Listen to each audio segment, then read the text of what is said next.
सहनावतु सहनौ भुनक्तु सह वीर्यं करवावहै तेजस्विनावधीतमस्तु मा विद्विषावहै।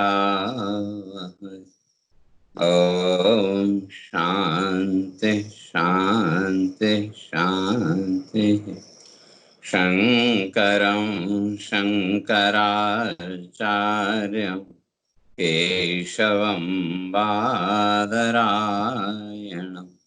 सूत्रभास्य कृतौ वन्दे भगवन्तौ पुनः पुनः। ईश्वरो गुरुरात्मेति मूर्तिभेदविभागिने व्योमवद्व्याप्तदेहाय दक्षिणामूर्तये नमः। ॐ शान्ति शान्ति शान्ति।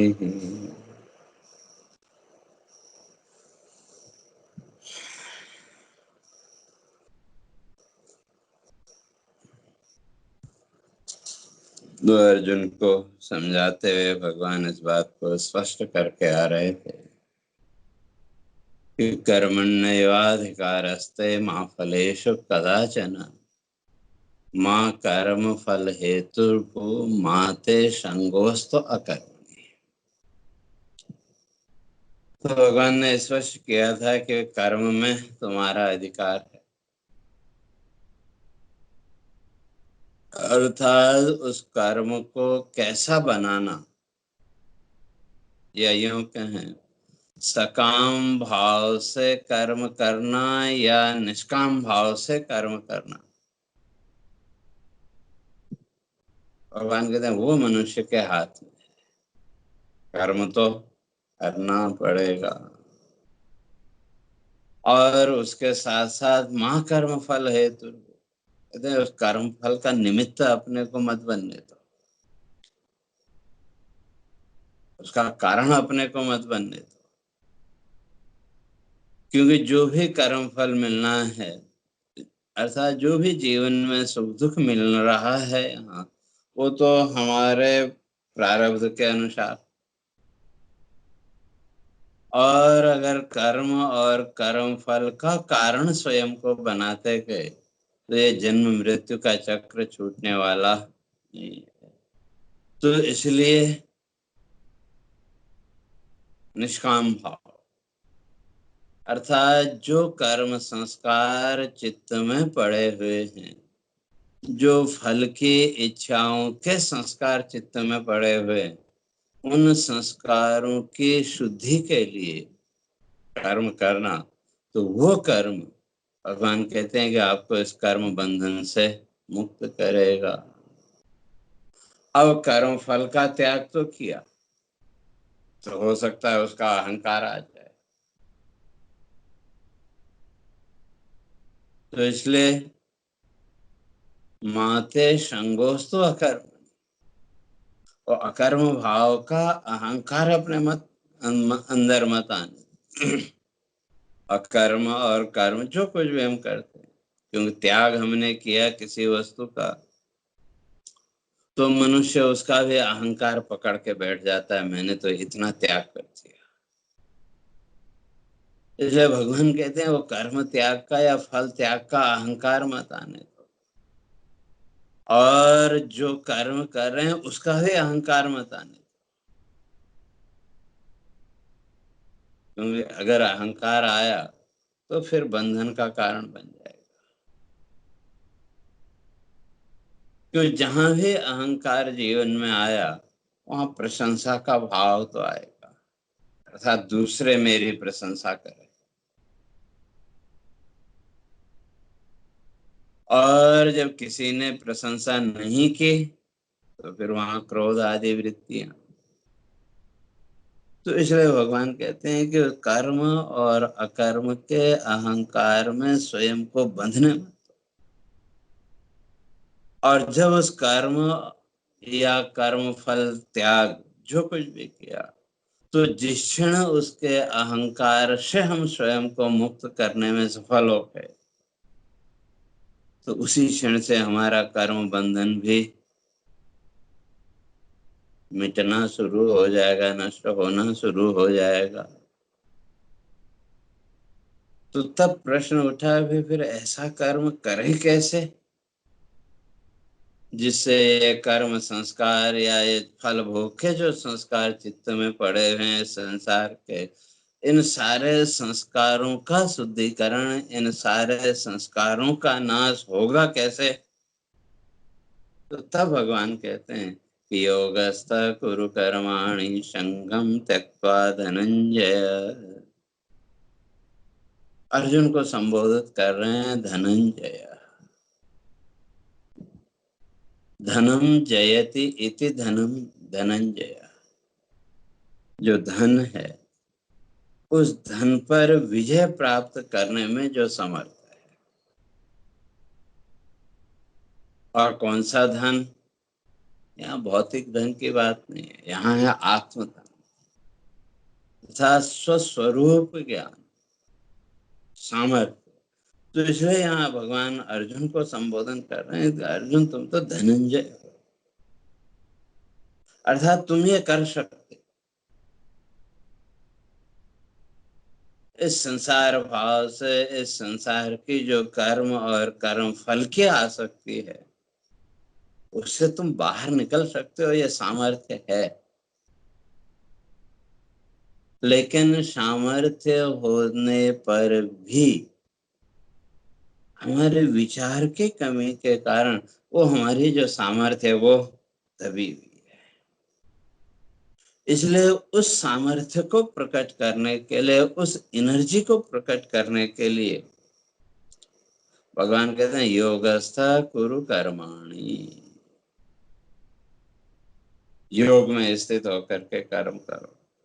और कैसे? संगम त्यक्त्वा, आसक्ति से रहित हो, अर्थात उस कर्म का अहंकार अपने जीवन में मत आने दो, चाहे वो जो भी है।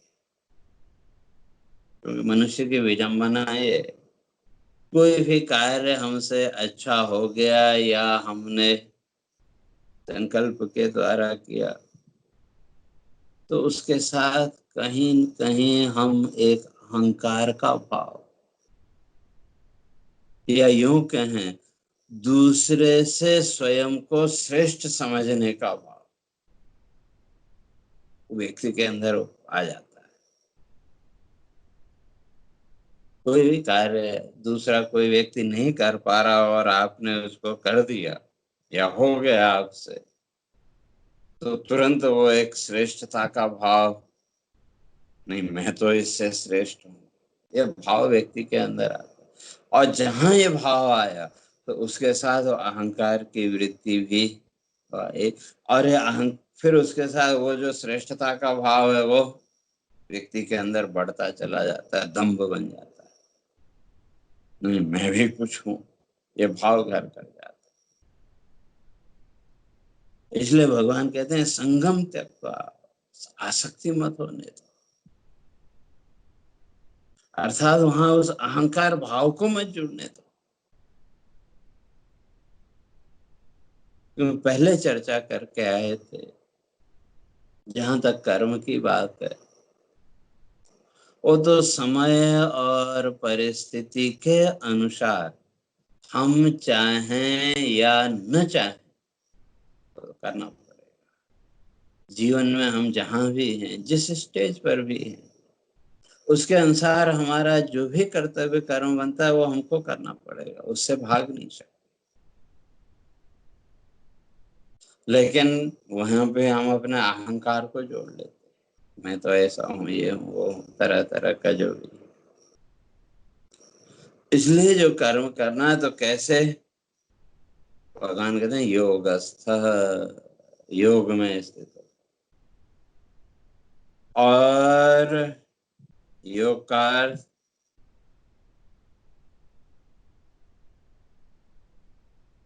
पहले इस बात की चर्चा करके आए थे, तप स्वाध्याय ईश्वर प्रणिधानानि क्रियायोग। वो जो क्रिया योग है या वो जो योग है, उस योग तक पहुंचने के लिए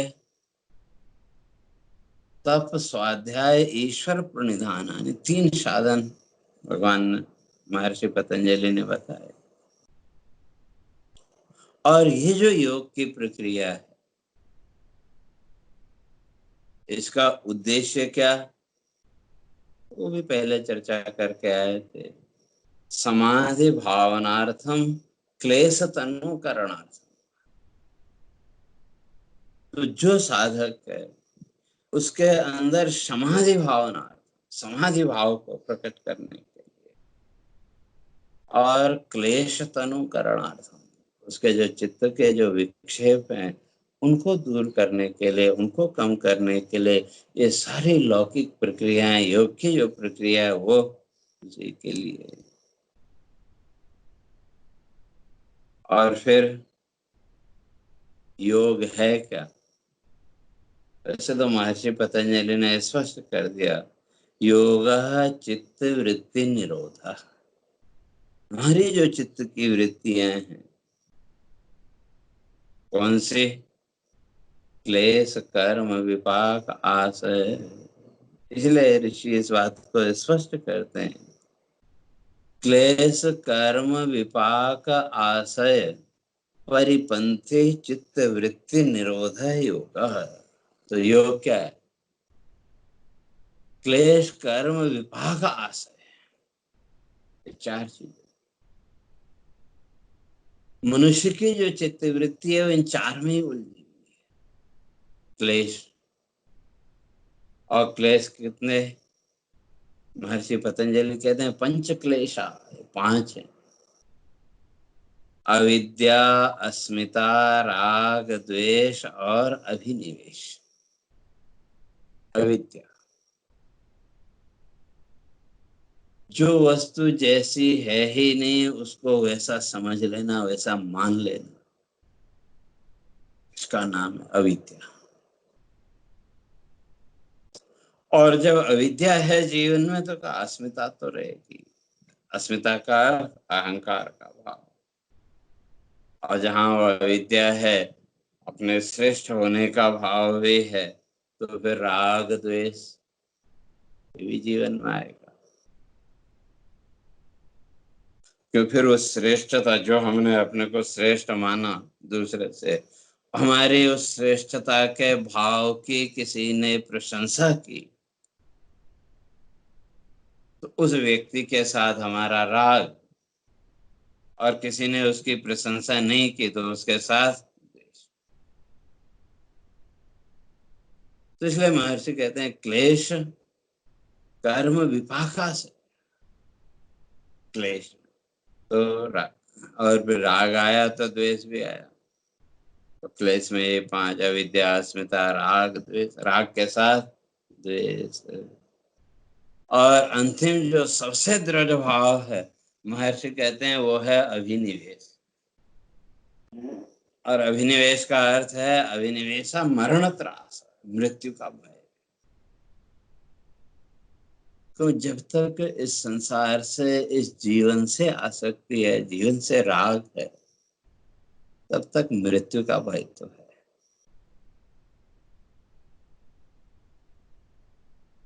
इसलिए जो मृत्यु का भय, महर्षि कहते हैं बड़े बड़े योगियों का भी नहीं निकल पाता है।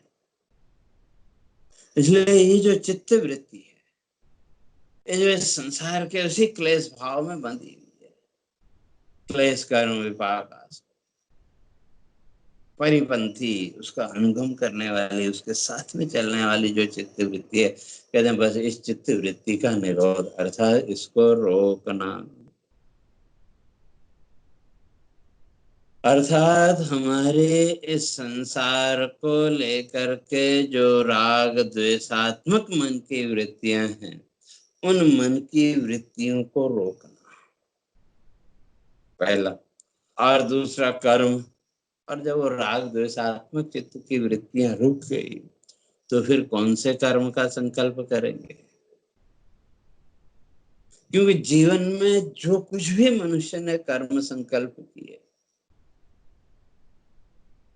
प्रत्येक कर्म संकल्प के पीछे कहीं न कहीं ये राग द्वेष बैठा हुआ है। अब ये किस तरह का है, कैसा है, वो एक अलग चीज है, लेकिन उस कर्म संकल्प के पीछे तो ये बैठा हुआ है। और जब वो कर्म संकल्प होगा तो विपाक को पकने में भी समय लगेगा। और आशय, आशय उसका फल हो। तो जो मनुष्य की चित्त वृत्ति इस संसार के क्लेश अर्थात राग द्वेष आदि संसार वृत्ति में और कर्म संकल्प और उसके फल की आशा, इनमें जो चित्त की वृत्ति बंधी हुई है, कहते हैं वहां से हटा करके उस चित्त वृत्ति को उस ईश्वरीय सत्ता के साथ जोड़ना, उस आत्म सत्ता के साथ जोड़ना, तो उसी का नाम योग। आपने जो तो प्राणायाम कर लिया, 4 आसन कर लिए, उसका नाम योग नहीं, वो योगा है। आजकल लोग बोलते हैं ना योगा, वास्तव में वो योगा है, योग नहीं है। क्यों? योग का तो उद्देश्य आपको कि समाधि भावनार्थम क्लेश तनुकरणार्थ, आपको समाधि भाव में ले जाना। तो कौन सा समाधि भाव? सुख दुख द्वंद्व विनिर्मुक्तो सदा योगी। जो योगी है वो कौन है? सुख दुख द्वंद्व विनिर्मुक्तो, संसार का ये सुख दुखात्मक जो द्वंद्व है, जो ये जोड़ा है, कपल्स, सुख दुख सर्दी गर्मी इत्यादि, जो इस सुख दुख के भाव से विनिर्मुक्त पूरी तरह से जिसने अपने आप को वास्तव, आपने थोड़ी देर प्राणायाम के द्वारा श्वास रोक दी, 2 4 10 आसन आपने कर लिए, तो आप योगी हो गए, ऐसा नहीं। वो तो फिजिकल एक्सरसाइज है, उसका मेंटल उससे कुछ लेना देना नहीं।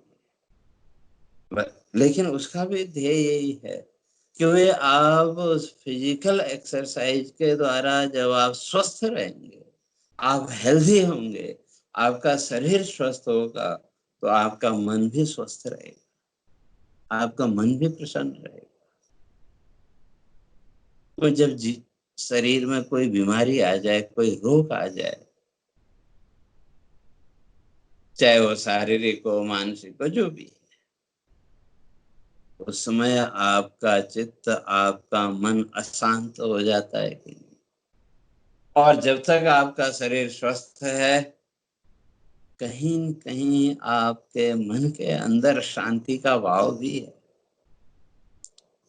इसलिए आपका शरीर स्वस्थ रहे, उसके लिए ये बाह्य क्रियाएं भी आवश्यक।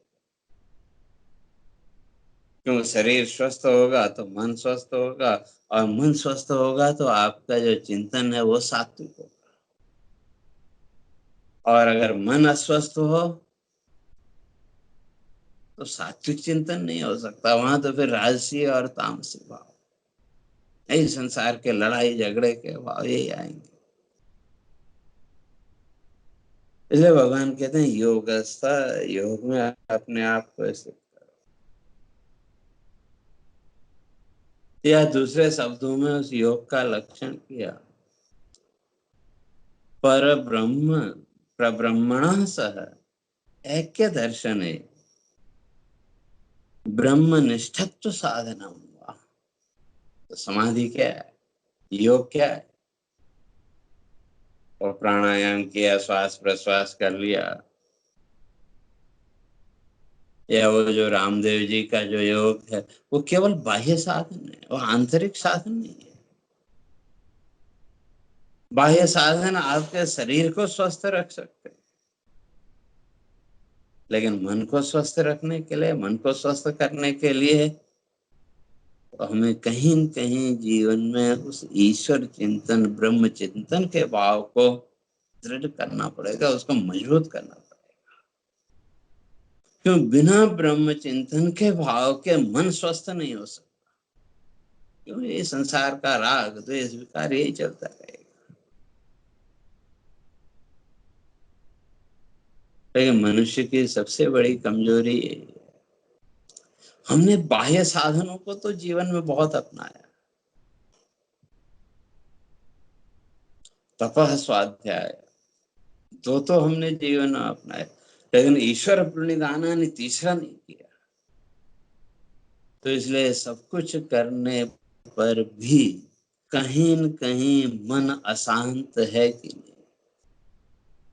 अब कितने अंश में है, कितना है, वो एक अलग चीज है। तो उस आत्मचिंतन के बिना, उस ईश्वर चिंतन के बिना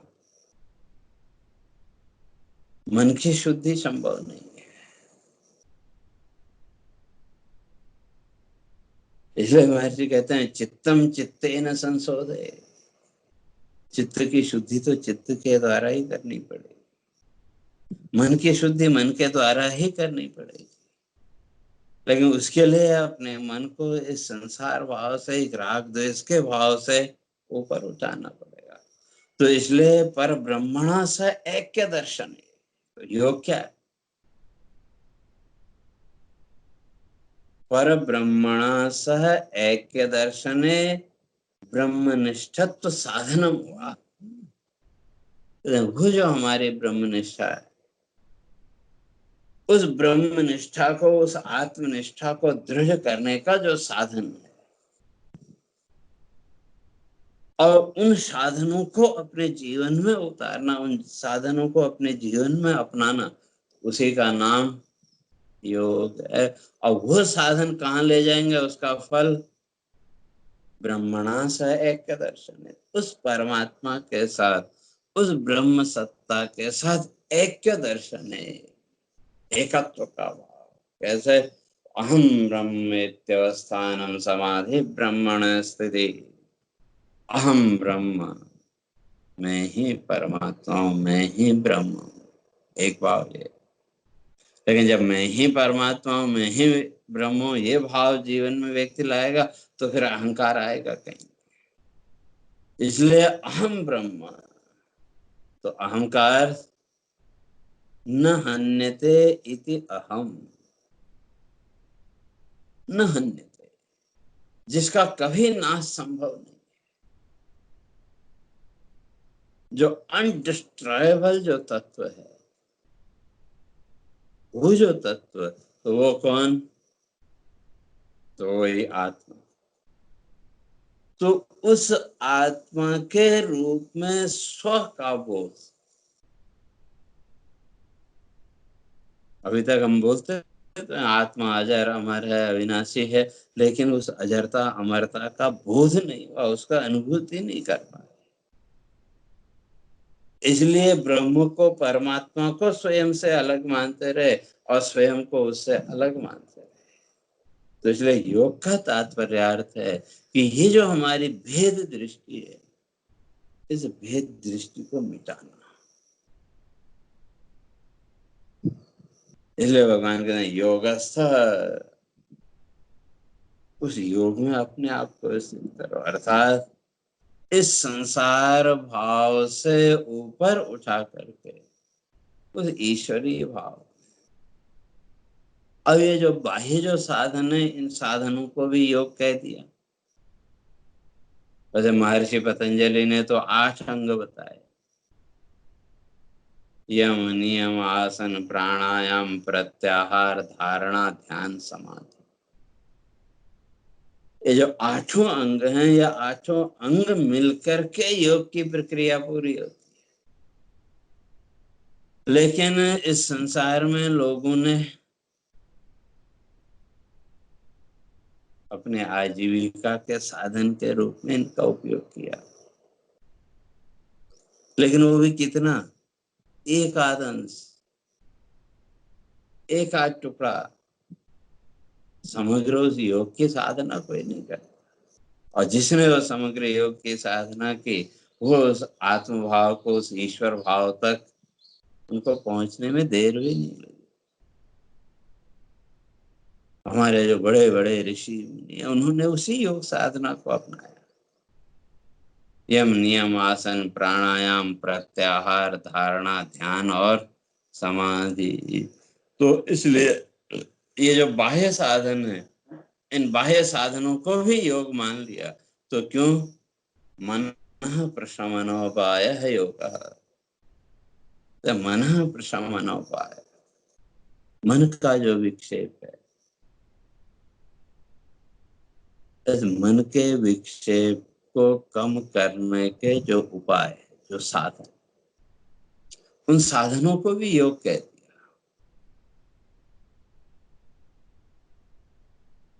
इसलिए ये जो शुरू के 5 हैं, ये वास्तव में क्या है? मन प्रशमनोपाय, मन को शांत करने के उपाय। तो मन शांत होगा तो धारणा बनेगी, और मन ही शांत न हो तो धारणा भी कोई नहीं बन पाएगी। और जब आपकी धारणा बनी तो धारणा आपको फिर ध्यान में ले जाएगी, और ध्यान फिर आपको समाधि भाव तक ले जाएगा। तो इसलिए महर्षि कहते हैं कि वे मन प्रशमन हो पाए। आपका जो मन है, आपका जो चित्त है, उस चित्त का जो विक्षेप, और उस विक्षेप का कारण यही संसार भाव। क्यों? जैसे जैसे हम अपने मन को इस संसार के साथ जोड़ते गए, वैसे वैसे हमारे मन में वो विक्षेप भाव, उसकी भी अपनी एक लिमिट है, अपनी एक सीमा है। जहां वो लिमिट क्रॉस हुई तो फिर हमको उस विक्षेप को वहीं रोकना पड़ता है, पॉज करना पड़ता है। और वास्तव में देखें तो एक माया भगवती वो अपने आप करती है। कई बार हम बोलते हैं कि आज तो बड़े थक गए। तो थकने का अर्थ क्या है?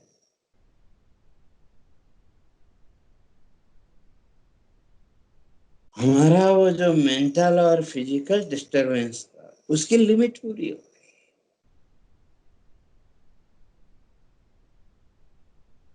जब वो लिमिट क्रॉस होने लगी तो हमको लगा कि नहीं, अब ज्यादा ये सोचना या ज्यादा एक्टिव रहना ठीक नहीं, इसलिए थोड़ी देर रिलैक्स। तो जैसे ऋषि कहते हैं कि जो योग का अर्थ मन प्रशमन हो पाया, आपके मन का जो विक्षेप है, उस विक्षेप को दूर करने के जो उपाय, तो उसी का नाम योग है।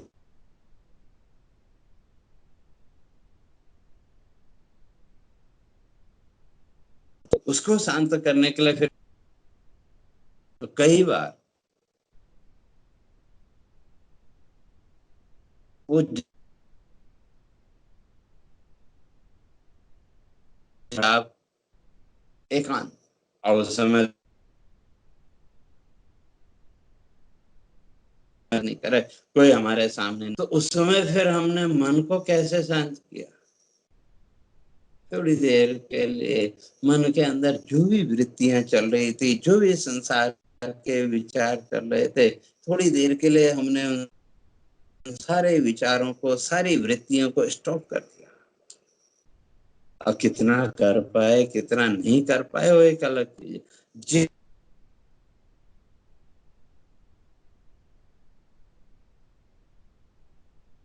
जिस वो उसी क्षण से उस शांति का अनुभव होने लगा, और धीरे धीरे थोड़ी देर में शांति की अनुभूति।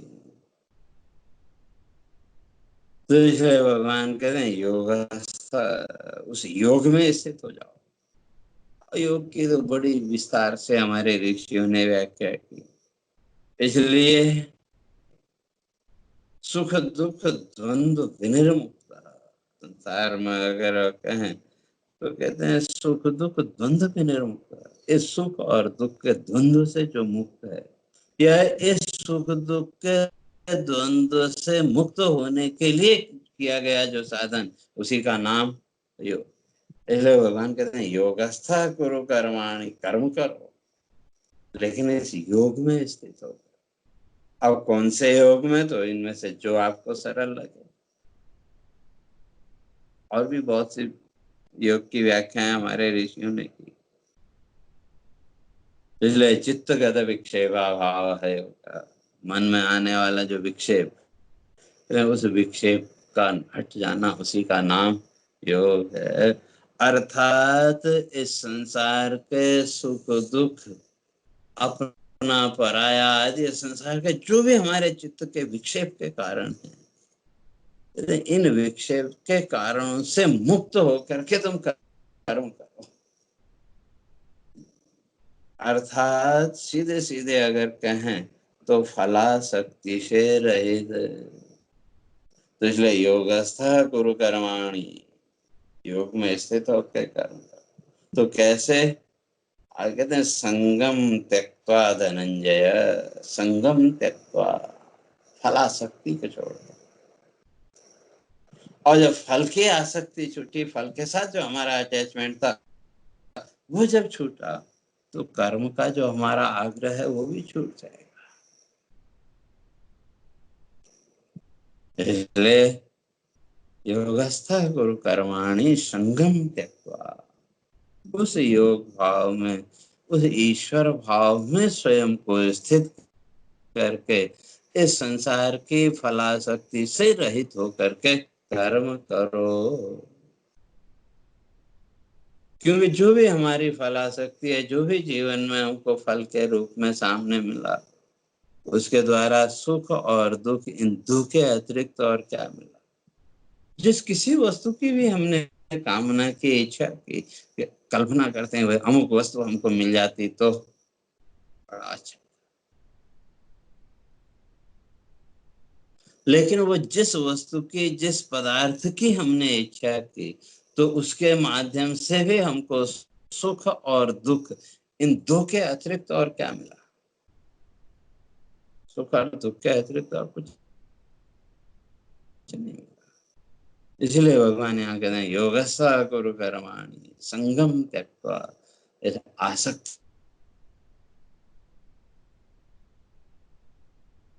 करो। और उस योग में, अर्थात उस आत्म भाव में, ईश्वर भाव में स्थित होकर के कर्म करो। तो प्रश्न उठा, भगवान ये होगा कैसे? बड़ा मुश्किल काम है। तो भगवान बड़ा सरल उपाय बता रहे हैं कि उस स्थिति में अपने आप को ले जाने के लिए फिर क्या करना पड़ेगा? सिद्ध सिद्ध्यो समो भूत्वा, समत्वम योग उच्यते। ये जो समत्व का भाव है, इस समत्व का नाम ही योग। सिद्ध सिद्ध्यो समो भूत्वा, सिद्धि और असिद्धि, अर्थात जैसे चाहते थे वैसा मिला या नहीं मिला, दोनों ही अवस्थाओं में समत्व का भाव, दोनों ही अवस्थाओं में जो चित्त का विक्षेप है, उस चित्त विक्षेप का समान। अभी तक तो क्या, ऐसा फल हम चाहते थे वैसा फल हमको मिला, तो प्रसन्नता का भाव, और वो जो प्रसन्नता है, उस प्रसन्नता ने, उसने भी हमारे मन की शांति को नष्ट किया, भंग किया। और जिसको हम दुख मानते हैं, उसने भी हमारे मन की शांति को नष्ट किया। फिर उस मन की शांति को बनाए रखने के लिए फिर नई क्रिया में प्रवृत्त। एक विक्षेप को दबाने के लिए दूसरा विक्षेप, एक पीड़ा को दबाने, तो इस तरह से इन विक्षेपों को दबाने के लिए हम इस जीवन के व्यवहार में नए नए विक्षेपों को स्वीकार करते गए। और जब एक लिमिट उसकी पार हो गई, तो फिर थोड़ी देर के लिए आंख बंद करके लेट गए। थोड़ी देर झपकी आई, नींद आई, तो थोड़ी देर के लिए वो वृत्ति शून्यता की स्थिति आई, तो हम अपने को फिर रिलैक्स, आंख जब खुली तो फिर आराम की अनुभूति, थोड़ा रिलैक्सता की अनुभूति।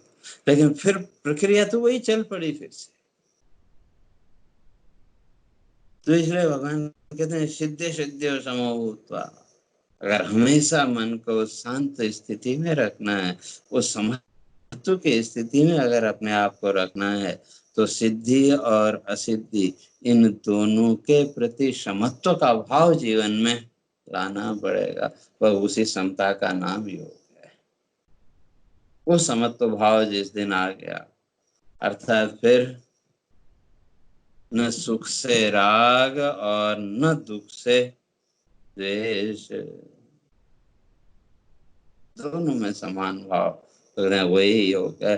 तो इसलिए उस योग में अपने आप को स्थित करो, उस समत्व भाव में अपने आप को स्थित करो। तो वो जो समत्व, उस समत्व का नाम ही योग, वही परमात्मा की स्थिति है। तो तब यहाँ फिर प्रश्न उठा, तो समत्व बुद्धि तक अपने आप को ले जाएं कैसे, क्योंकि फलाकांक्षा तो बड़ी दृढ़ है संसार की। तो भगवान कहते हैं आगे, कृपणा फल है तब, जिनको केवल फल ही चाहिए, उनके मन में, उनके चित्त में उदारता का भाव नहीं आ सकता। इसलिए उस भाव को अगर दृढ़ करना है तो स्वयं को इस फलासक्ति के भाव से ऊपर उठाना पड़ेगा। और कैसे, तो उसकी चर्चा कल करेंगे।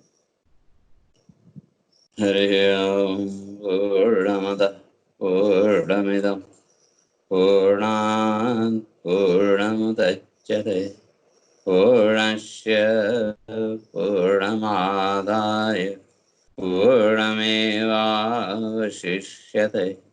ओम शांति शांति शांति। शंकरं शंकराचार्यं